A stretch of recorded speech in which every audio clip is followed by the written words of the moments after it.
কিরে হাল্ক, সাপটা গলায় ঝুলিয়েছিস কেন রে? কাকু এটা এখনো ছোট, আমি এটাকে আমার গলায় পেঁচিয়ে বড় করছি, পরে ভালো খাবে।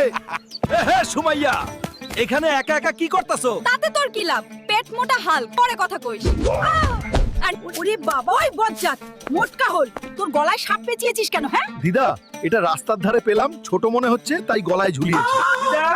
বিয়েটা কবে দিবা গো? রাস্তার মাইয়া গুলা দেখি মাথা ঘুরে যায়। চুপ রে বদমাইশ, তোর তো পেট মোটা নালের জন্য কোথাও তোর বিয়ে ঠিক হয় না।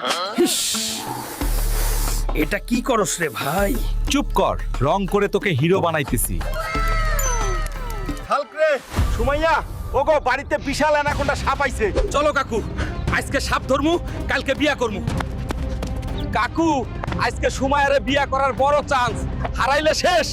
কেউ আমাদের বাঁচাও, কেউ কিছু করো। কিছু করো। হাল্ক, এটা কালারিং করবি নাকি